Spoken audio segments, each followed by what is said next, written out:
이보다 평화로운 풍경이 있을까요? 지금의 평화는 그냥 얻어진 것이 아닐지도 모르겠습니다. 우리가 아는 것보다 훨씬 그 이전부터 시작된 아직도 끝나지 않은 이야기를 지금부터 해보려고 합니다.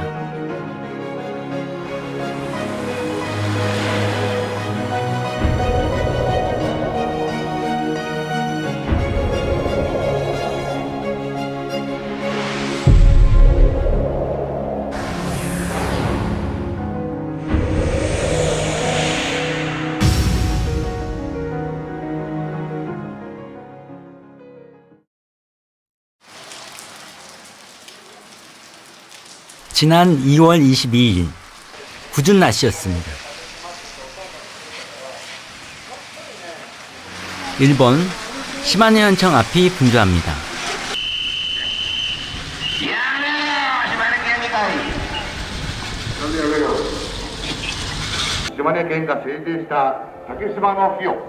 일방적으로 반복되는 것이 저 확성기 녹음 방송만은 아닌 것 같습니다. 죽도의 날, 올해로 15년째입니다. 행사장을 취재하기 위해 현민회관으로 들어섰습니다.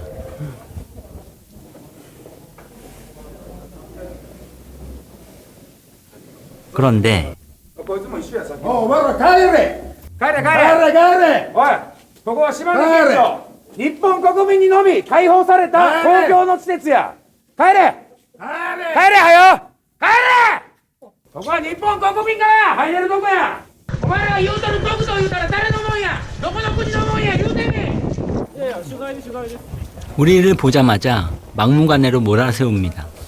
거의 위협에 가깝습니다. ああ聞いてみどうしたん喋れんのねえなんで目的は何なの取材目的早く帰れよ島泥棒島泥棒でしょ何竹島取って何楽しいねえなんで竹島取るの出てけよ公正な報道しないでしょなんで飯くれんの何飯くれないの공식적인 취재임에도 불구하고 한국에서 왔다는 이유로 그들의 태도는 공격적이었습니다. 합리적인 논의는 생각조차 할 수 없는 분위기였습니다.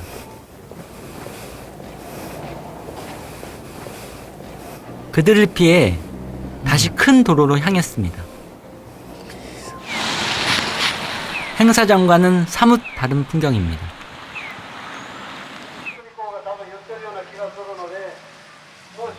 뒤에 보시면 놀랍게도 시민이 거의 없습니다.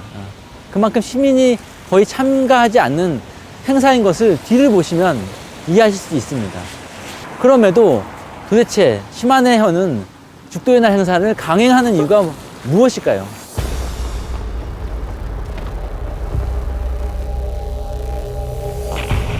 (1904년 2월) 일본 함대가 인천 제물포의 러시아 함대를 기습함으로써 러일전쟁이 발발합니다. 한반도와 만주를 지배하려는 일본과 그런 일본을 견제하려는 러시아.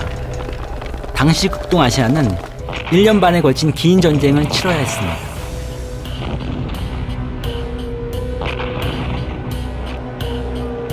결국 러일전쟁은 포츠머스 회담으로 사실상 일본의 승리를 확인하며 종결됩니다. 러일전쟁은 한국과 같이 봐야 됩니다. 러일전쟁을 통해서 러시아를 물리쳐서 사실상 한국을 지배했다고 생각하는 게 일본의 러일전쟁의 의미라고 할 수 있습니다. 러일전쟁에서 일본이 승리함으로써 한반도의 역사는 달라졌습니다. 하지만 잘못 맺어진 역사의 매듭은 어쩌면 훨씬 그 이전부터 치밀하고 계획적으로 시작되었는지도 모릅니다. 블라디보스톡은 러시아 전력의 핵심이었던 러시아 태평양 함대의 주둔지입니다.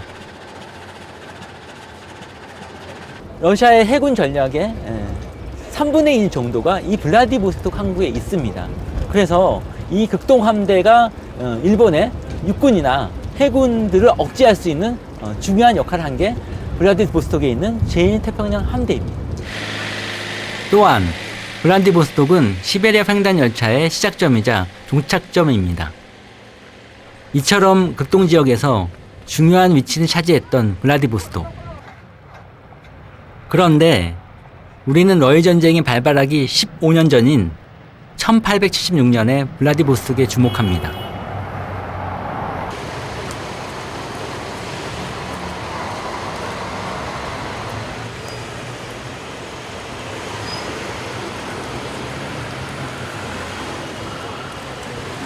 (1876년은) 한국, 일본, 러시아에게 굉장히 중요한 해입니다. 왜냐하면 일본은 강제로 1876년도에 한국에 조일소 조규, 소위 말하는 강화도 조약을 강제로 체결하고 그 해에 바로 일본이 블라디보스톡에 무역사무소, 영사관을 처음으로 개설하는 거죠.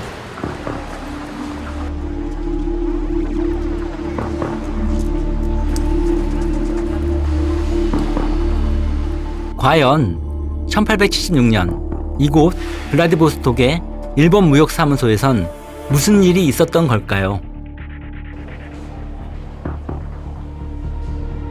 근대 이후 일본의 외교문서를 모아둔 이곳에서 우리는 자칫 역사 속에 묻힐 뻔했던 오래된 사료 한 권을 볼 수 있었습니다.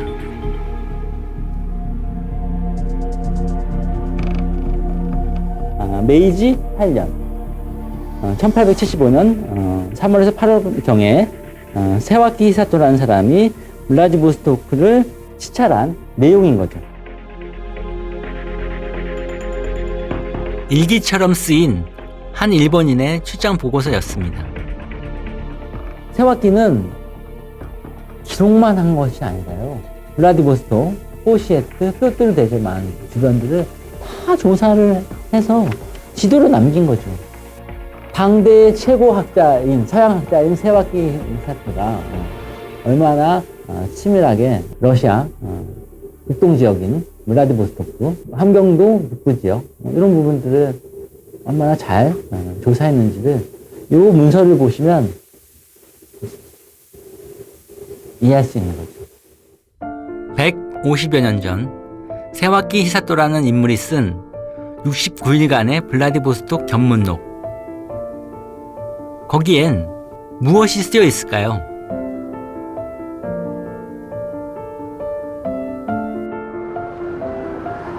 이야기는 1875년 4월 19일에 시작됩니다. 今日も昨日のように風波なく海上が平穏だ。唯一見えるのは天とつながっている大海だけ。 그의 이름은 세와키 히사토. 그는 나가사키항을 출발해 블라디보스톡으로 향하는 중이었습니다. 午後5時が過ぎ、再び甲板に登って四方を見ていたら、左辺に大島が一つ現れた。この島の名は何で、どこの国に属しているのか。 그런데 동해안을 지나던 중 그의 눈앞에 섬 하나가 나타납니다.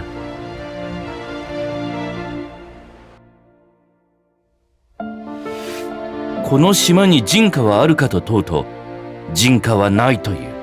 私は双眼鏡を出して照らしたものの、薄暗で悠然としていてよく見えない。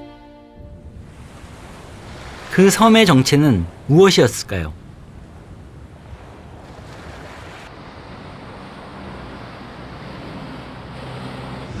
그리고 세와키 히사토라는 인물은 또 누구일까요? 우린 그의 행적을 찾아봤습니다. 일본 저명 인사들이 많이 묻혀 있다는 이곳 도립공원묘지.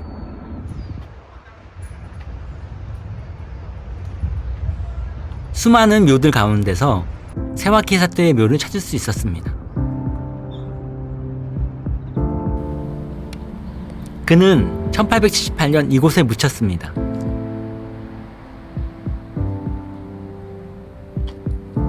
세와키 히사토는 다수의 외국 서적을 번역하고 일본에 소개한 당대 인정받는 서양학자였습니다. 일본 야마구치현 히카리시. 이곳은 일본 제국의 초대 내각 총리 대신이자 우리에겐 조선 통감으로 잘 알려진 이토 히로부미의 고향입니다. 이토우의 생가에서 불과 1km 떨어진 이곳에서 1822년 세와키 히사토는 태어났습니다.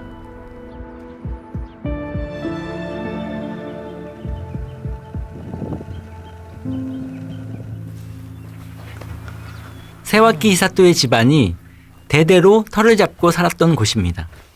아, 이 부테츠카 집. 아, 꼬니치와. あ、こんにちは。あーどうもよくいらっしゃいました。こんにちは。よくいらっしゃいましあ、セワキヒサトのたはい。家ですか。そうですここはね。 아, 이곳 토박이인 지역 주민으로부터 세와키 히사토에 대해 들을 수 있었습니다. いうことでね。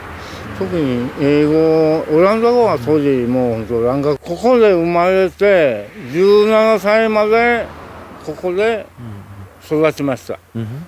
で、家はそこに見えますけれども、まあお医者さんですね。診療所がありまして、そこのまあ次男に生まれたわけです。で、お兄さんがお父さんと一緒にここを切り盛りにして、瀬脇久人はここで17歳までを過ごして蘭学を学ぶために長崎に出ていくわけですね。 세와키 히사토는 나가사키로 유학을 가면서 서양학을 접하게 됩니다. 당시 일본은 네덜란드와 교류하며 유럽의 학문과 기술을 받아들이고 있었습니다.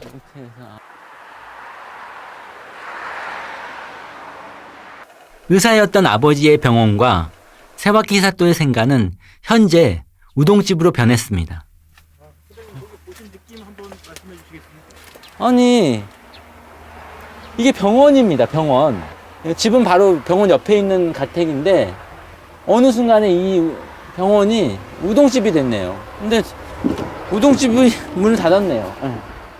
지금은 낡고 초라하게 방치된 이 작은 시골 마을 출신 서양학자이자 외교관 세와키 히사토의 사상적 배경에 우리는 주목할 필요가 있습니다. 近代化に非常に功績のあった人ですよね。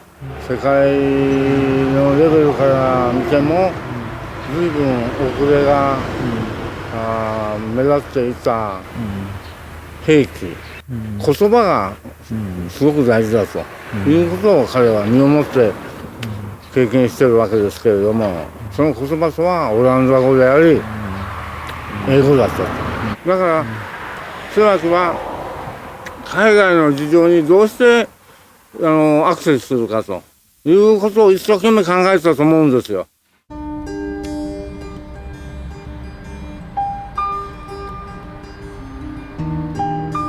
세와키 히사토의 고향에서 2시간 남짓 떨어진 이곳, 일본 우익 사상의 아버지라 불리는 요시다 쇼잉의 고향 하기시입니다.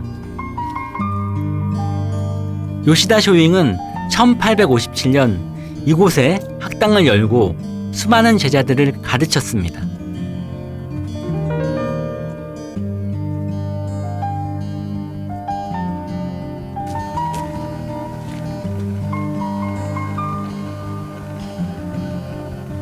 일본의 근대화를 이끈 인물들, 대부분이 그의 제자입니다.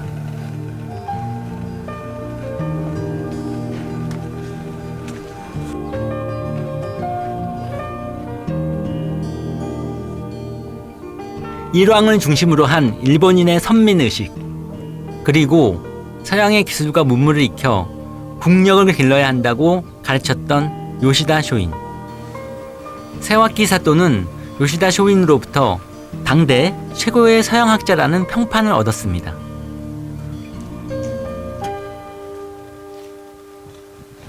보시는 바와 같이 아주 작은 서당이지만 수많은 일본의 총리와 장관이 배출된 곳이죠.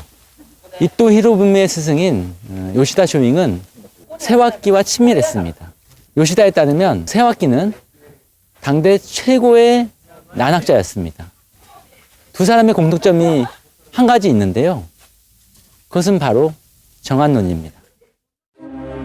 朝鮮満州に臨まんとならば竹島は第一の足止めなり 정한, 한국을 점령한다. 어떻게? 팽창주의적인 제국주의 질서로 일본이 한국을 지배한다라는 생각이 정한론이고, 더 쉽게 얘기하면 죽도, 울릉도, 죽도가 울릉도니까 당시에 죽도 울릉도를 지배하고, 그다음에 조선을 지배하고, 그다음에 만주를 가겠다는 게 요시다 쇼잉을 비롯한 정한론의 핵심입니다. 결국 세와키 사토는 일본의 조선 침략을 지지하는 인물이었던 것입니다. 그렇다면 세와키 사토가 블라디보스톡에 간 이유는 무엇일까요? 세와키 히사토가 블라디보스톡에 간 것은 대외적으로는 블라디보스톡 무역사무관, 영사 그 정도의 수준으로 블라디보스톡을 조사하러 간 게 맞는 거죠. 하지만 실제 세와키 임무를 실제로 보시면 거기 안에 조선 북부 지역에 대한 섬세한 조사, 정보를 수집해라 라는 부분이 있어요. 그 이면에는 조선 국경지대를 정탐하라는 일본 정부의 은밀한 지시가 있었던 것입니다.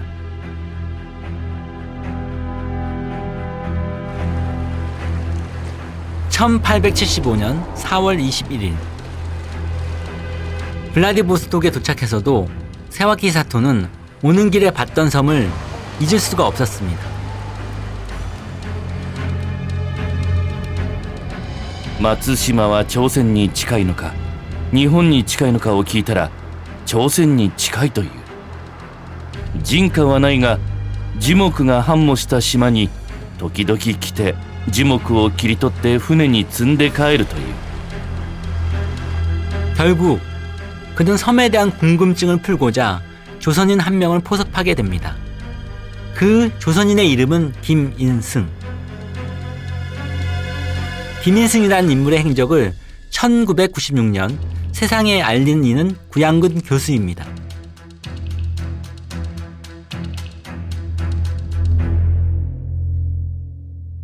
친일파 연구의 태도라고 하는 임종국 선생님이 쓴 실록 친일파를 읽은 적이 있습니다. 근데 거기 보면은 우리나라의 친일파 제1호는 아마 강화도 조약 때 온 김인승일 것이다. 근데 그 김인승이 어떤 연유로 일본에 왔고 그가 누구인지 전혀 알 길이 없다 하는 간단한 한두 줄 되는 그런 내용이었습니다.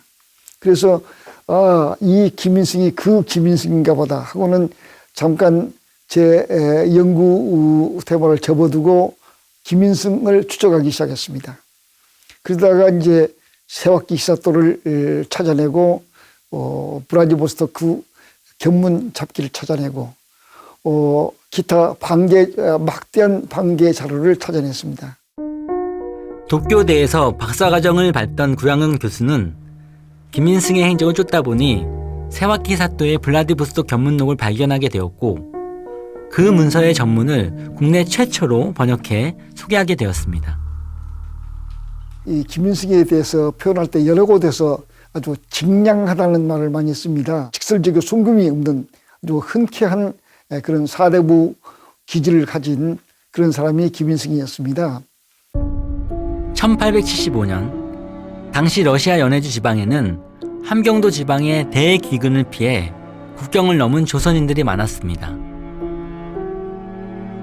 주민이 300호가 넘는 마을을 이룰 정도였습니다. 블라디보스톡의 서북쪽 우스리스크의 한인 마을에서 궁핍하게 살아가던 사대부 출신 김인승에게 세와키 히사토의 제안은 기회였습니다. 저를 저버리지 마시길 바랍니다. 참으로 감사하기 그지없습니다. 대인을 평생 모시겠습니다. 고입장이라는 것은 고용증명서라는 얘기입니다. 채용증명서죠. 일단 3개월인데 1급 1원씩이다. 나중에는 물론 월급으로 바뀌고 봉급도 배로 뛰어오릅니다만은 김인승이 해야 할 일은 만주와 조선의 지도 작성 그리고 기타 취조를 위함이다 이렇게 되어 있습니다.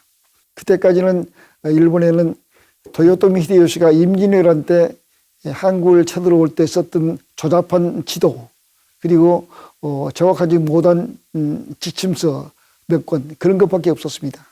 김인승이 조선 전도를 작성해주고 계림 사약을 써줌으로써 아주 최신 정보를 가지고 한국을 침략하게 됩니다.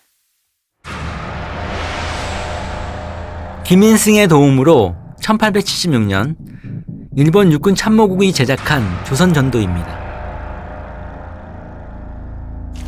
조선을 8도로 구분하고 지명과 지리 정보가 상세히 적힌 이 지도 덕분에 훗날 일본군은 조선을 쉽게 침략할 수 있었습니다.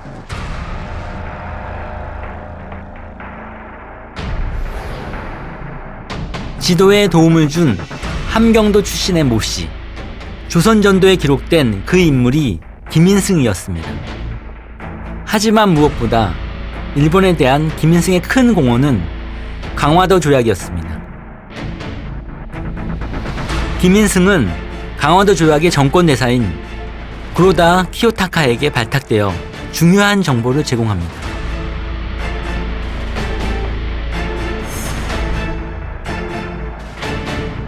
(18개) 조항의 마지막 항을 보면은 두말할 필요 없다. 지금 천국처럼 저렇게 큰 나라, 저렇게 인구가 많은 나라도 대만 일전에서 패하고 강화를 청하고 배상금을 물어주는 그런 상황인데 너희들 조선이 무슨 힘으로 버티겠는가? 빨리 개국하라. 이렇게 조선 관리들에게 으름장을 놓는 그런 18개 조항을 써서 구로다에게 건네줍니다. 조선과 일본 사이에 맺어진 불평등 조약이자 일본 식민주의 침략의 시발점이 된 강화도 조약. 그 역사적 사건 뒤에도 조선인 친일파 1호 김인승이 있었습니다. 하지만 그 이후 김인승의 행적은 묘연합니다.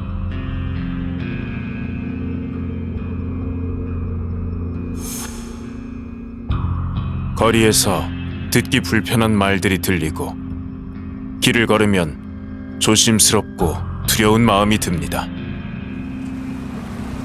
그에게 되돌아온 것이 그의 기대와 달랐던 걸까요? 조선인에 대한 일본인의 따가운 눈총을 견디지 못하고 결국 김인승은 러시아로 돌아갔다는 기록만 있을 뿐입니다.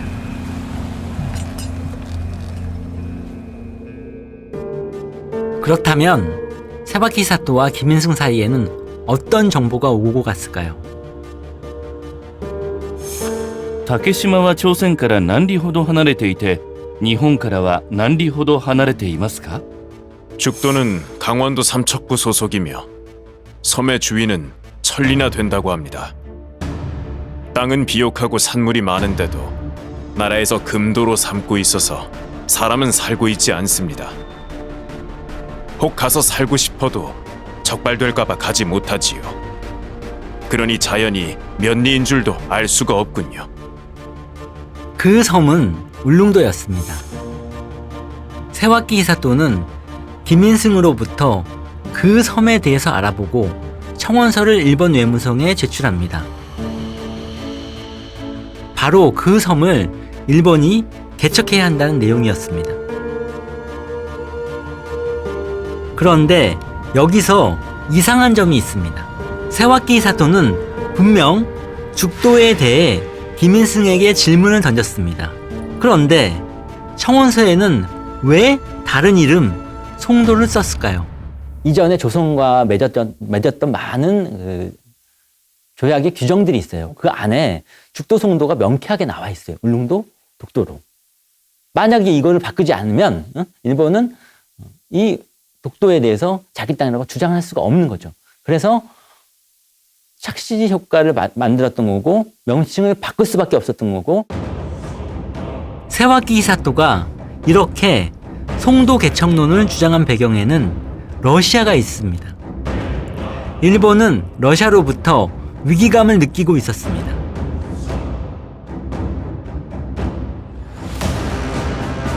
러시아는 일본보다 훨씬 앞서서 동해안 연안과 항구를 정밀 탐사했고 1857년 지도를 간행했습니다. 그 지도에는 울릉도 독도도 상세히 그려져 있습니다. 同国では今年から罪人をサハリン島に移民させるという。同国は徐々に境界を広げて国威を域外に張るという意図である。古来から付属されている松島を開拓し交易の利を得ることである。 울릉도 독도를 모두 다 가져가려는 전략을 수립한 거고 그것이 일본 외무성의 원형이 됐고 그 원형의 제공자가 바로 세와키 히사토입니다. 이처럼 일본이 울릉도와 독도를 겨냥하며 치밀한 계획을 세우고 있을 때 조선에서는 울릉도를 어떻게 관리해 오고 있었을까요?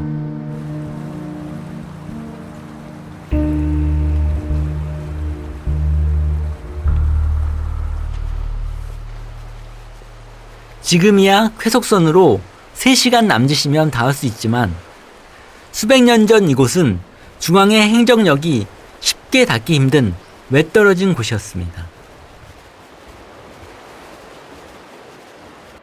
하지만 조선 왕조는 1694년 숙종 때부터 수토제를 두어 울릉도와 독도를 지속적으로 관리해 오고 있었습니다. 신묘면 각성문. 당시 울릉도를 순찰한 수토사들의 이름은 울릉도 바위 곳곳에 새겨져 있습니다. 지금도 우리가 울릉도 가는데 배 타기가 좀 어렵습니다. 왜냐하면 파도가 심하니까. 그리고 2.9m 파도 한번 맞아보면요, 배가 넘실넘실 거립니다. 되게 힘든데 당시에 기선도 아니고 나무로 만든 배를 타고 울릉도를 가려고 했으니 관리들이 얼마나 가고 싶지 않겠어요.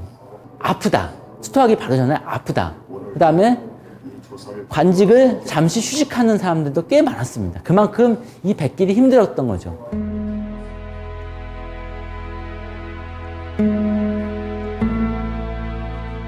그러다 1880년대 초 울릉도와 독도 관리는 새로운 국면에 접어듭니다. 일본인들의 울릉도 불법 침탈이 거세지자 고종은 울릉도와 독도의 실태를 전면 조사하기 위해 특별 검찰사를 파견합니다. 1882년 고종의 특명을 받은 검찰사 이규원과 그 수행원들은 처음 도착한 이 학포마을 바위에 그 사실을 기록해 놓았습니다. 아이고.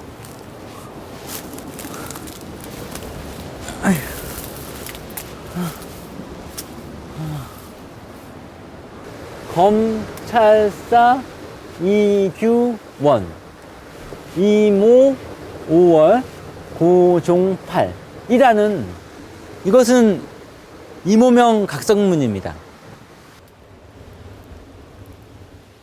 당시에 각성문에는 검찰사 이름만 있는 게 아니라 이것을 돌로 새겼던 고종팔이라는 인물, 함께 수행했던 심유한이라는 인물 등등등에 대해서 이렇게 다 새겼던 거죠.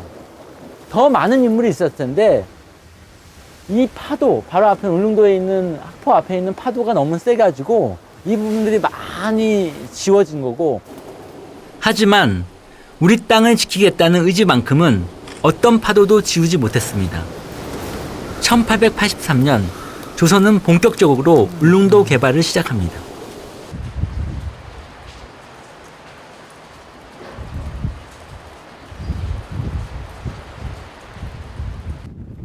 이곳은 울릉도에 거주했던 어느 일본인의 가옥이었습니다. 지금은 일본인에 의한 울릉도 수탈의 역사를 한눈에 볼 수 있는 체험관으로 이용되고 있습니다. 안쪽은 참 이렇게 골목골목으로 잘 해놨네요. 예, 근문으로 해가지고 처리가 잘 되어 있습니다. 자기들 살기에 예, 예. 딱 좋게. 이 집 주인이었던 일본인은 벌목을 해서 번 돈으로 울릉도 주민에게 고리대금업을 했다고 합니다. 얼마나 수탈과 착취가 심했을지 짐작이 갑니다. 일본인이 울릉도 이주 역사를 살펴보면 1800년대 후반부터 이미 이주가 시작됩니다. 1900년 초반에 300명 되던 일본인이 1910년경에 이르면 한 1400명 정도 428세대 점에서 지역 정제권을 장악했습니다. 수산자원 중 가장 피해가 컸던 것은 강치입니다. 무분별한 포획으로 일본은 결국 울릉도와 독도 주변의 강치들을 죄다 멸종시켰습니다. 동해안 인근에 한 2만여 마리가 서식했다고 합니다. 강치 한 마리 가격이 황소 20마리 가격 정도 됐습니다. 예. 그래서 17,000마리 정도 일본에서 잡아갔다는 역사 자료가 있거든요. 예. 뿐만이 아닙니다. 독특한 기후와 지형 때문에 울릉도에서만 자생하는 귀한 목재들도 일제는 가만두지 않았습니다. 규목과 예. 그다음에 솔송나무. 솔송나무. 솔송나무는 물에 썩지를 잘 안 합니다. 솔송나무는 우리나라에서는 울릉도밖에 없습니다. 소나무보다 더 곱게 높이 자랍니다. 사람들이 나무가 하면 억수로 나무가 우리 견고하다 할까. 그래서 울릉도 사람들이 억수로 귀하게 여기는 나무고.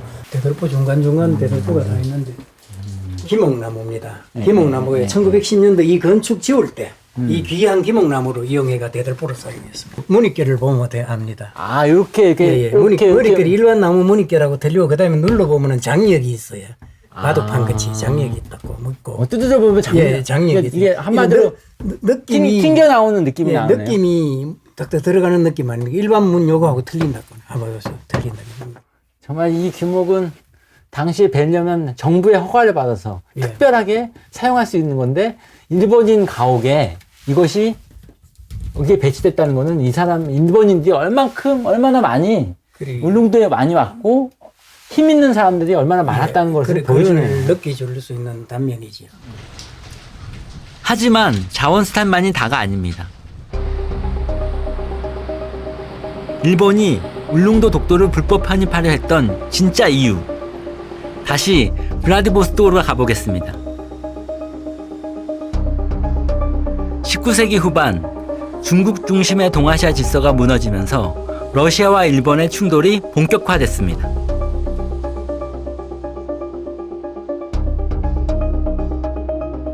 일본의 가장 큰 걸림돌인 러시아의 핵심 전력은 블라디보스토크의 해군.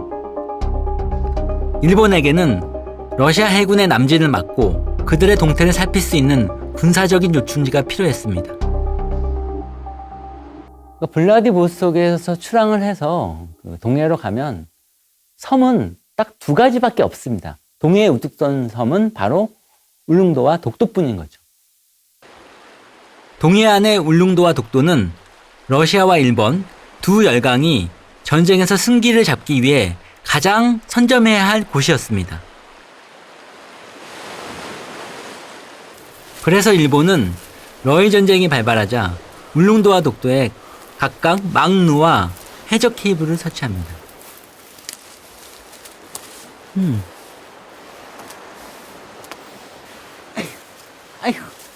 이 해적 케이블은 당시 일본 군함에 실시간으로 정보를 제공해주는 중요한 시설이었습니다. 그때 깔았던 해적 케이블이 아직도 이렇게 선명하게 남아 있습니다.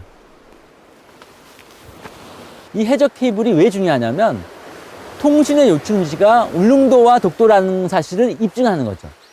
1904년도에 일본이 울릉도에서 경상북도 죽변을 통해서 그리고 부산을 거쳐서 일본의 나가사키로 해적 케이블과 전신선을 연결해서 중요한 정보들, 외국 함대라든가 러시아 배들이 어떻게 움직이고 있는 중요한 정보들을 다 제공하는 곳이 여기였고 1905년도에 일본이 울릉도에서 독도를 거쳐서 마스에 일본 지역으로 가는 거죠. 독도가 일본 땅이라고 주장하는 그 지역으로 가는 게 바로 이 해적 케이블입니다. 해적 케이블 뒤쪽에 표지석이 있었습니다. 원래 이 비석이 여기 있어야 되는데 사동항에 이 파도가 얼마나 세면 이걸 넘겼네요. 근데 우리가 교훈을 잊지 않기 위해서는 이 표지석을 세우는 게 중요한 게 아니라 표지석을 단단하게 세워야 될 거죠. 앞으로 다음에. 일본이 러일 전쟁에서 이기고자 얼마나 철저하게 울릉도와 독도를 이용했는지 곳곳에 남아있는 이 흔적들을 우리는 기억해야 합니다.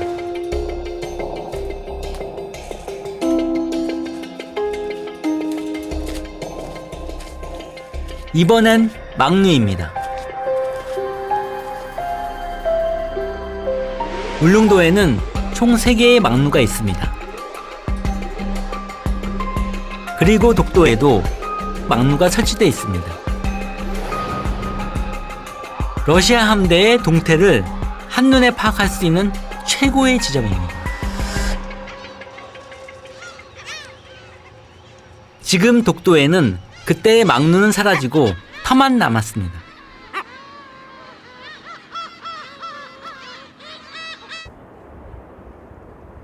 울릉도의 서포 전망대에도 막루터가 아직 남아 있습니다. 벽돌을 세멘트와 벽돌을 쌓구나 이게. 세멘트 자갈을 넣고. 일본은 러일 전쟁 전후에 울릉도 주민들을 동원해 가지고요, 이 콘크리트와 벽돌로 이루어진 이 막루와 막사를 여기에 짓게 됩니다. 아, 진짜 튼튼하게 졌다. 여기에 일개 소대 이상이 주둔했으니까요. 적어도 여기서는 50명 이상의 사람들이 근무를 했던 것으로 추정돼요.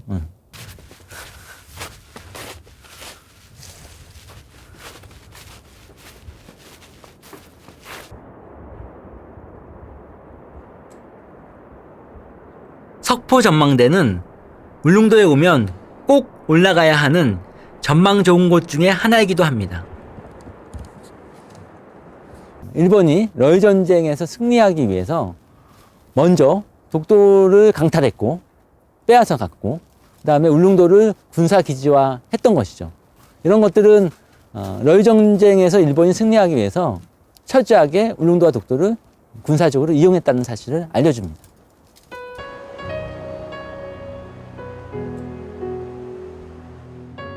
역사는 어쩌면 우연의 산물이 아니라 필연의 결과일 것입니다.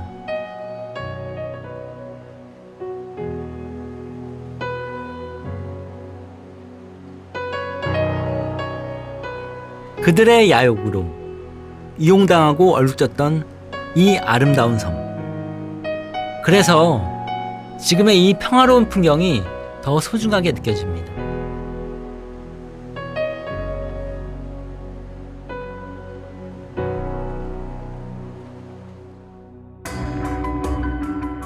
하지만 이야기는 아직 끝나지 않았습니다. 1905년 2월 22일, 일본은 시마네현으로 독도를 불법 편입했고, 2005년에는 그날을 기념하는 기념일까지 제정했습니다.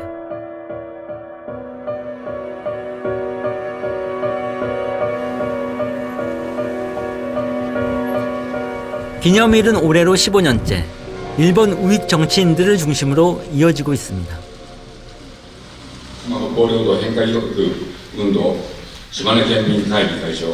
反日種族主義という韓国で出版されたですね、物議を醸しながらベストセラーになった本がございます。もう冒頭からですね、韓国の人間というのはよその国の人間に比べて、人口何人あたりの詐欺罪で、捕まっている人間がこれだけ多いというところが前書き始まります。この4月から竹島は我が学理固有の領土などと明記された新学習指導要領が順次実施をされます。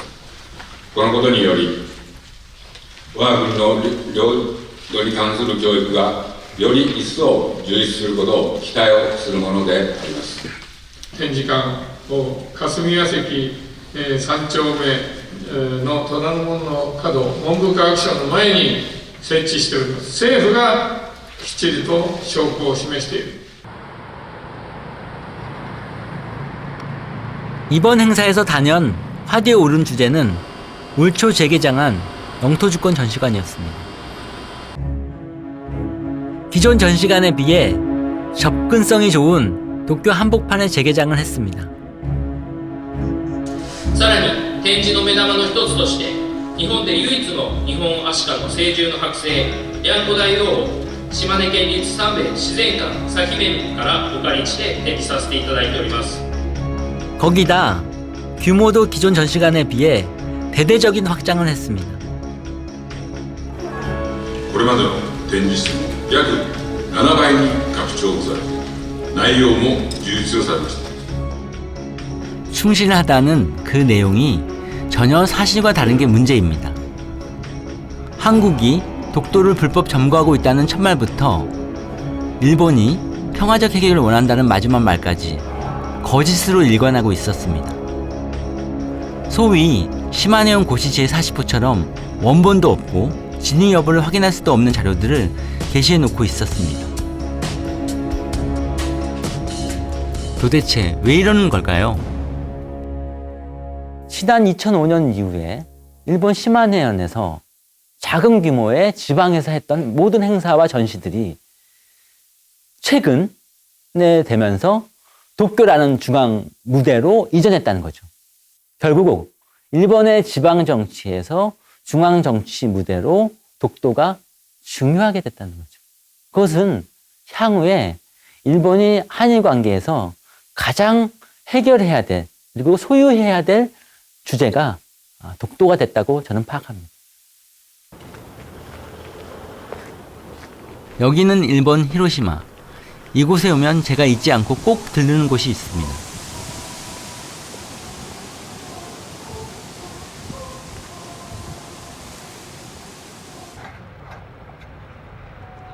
히로시마 성.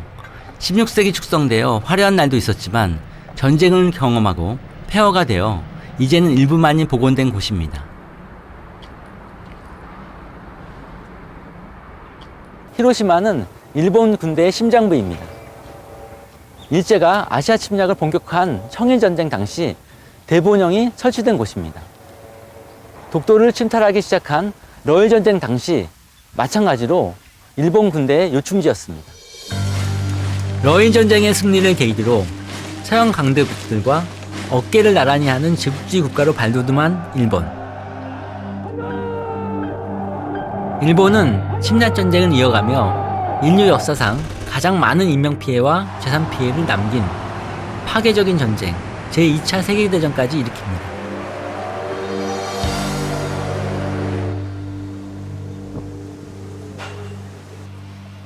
이곳엔 히로시마 성보다 훨씬 유명한 역사 유적이 하나 있습니다.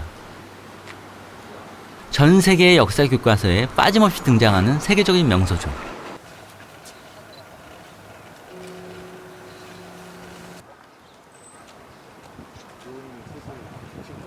히로시마 평화기념공원.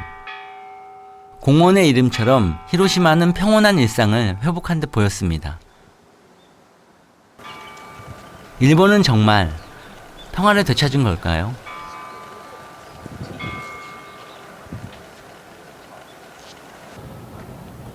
여기는 히로시마 평화공원입니다. 일본은 평화라는 용어를 썼는데요. 일본 정부가 러일전쟁, 태평양 전쟁을 거치면서 동북아의 주변 국가들을 많이 침략했습니다. 그 침략의 역사는 일본 정부가 조용히 숨기고 평화라는 용어만 현재 갖고 있는 거죠. 그런데 독도로부터 시작된 일본 침략의 역사는 그 결말이 무엇일까요?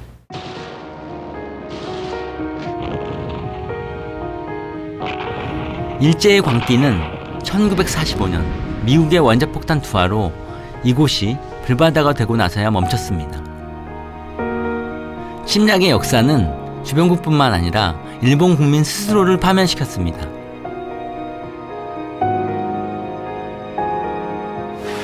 그리고 80년이 흘렀습니다.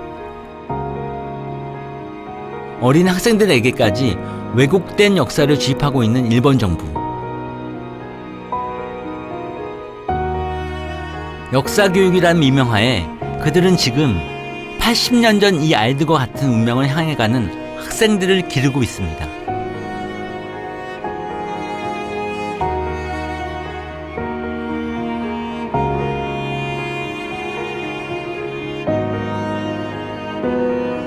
히로시마 원폭동. 평화의 중요성을 상징하고자 남겨둔 유적이지만 겉만 보면 그저 사진이나 찍고 싶은 명소, 혹은 가해의 역사를 피해의 역사로 바꾸려는 욕망이 꿈틀대는 공간이 될 수도 있습니다. 오늘의 일본은 히로시마의 원폭돔 깊은 곳에 아직 숨쉬고 있는 역사의 진실을 천천히 마주해 보길 이웃으로서 진심으로 바랍니다. 그 진솔한 깨달음 속에서 동아시아의 역사도 우리 인류의 역사도 비로소 진보할 수 있습니다. 기억하지 않은 역사는 다시 현실로 나타납니다. 지금도 독도를 침략하려는 일본 정부에게 이 역사적 교훈을 남겨주고 싶습니다.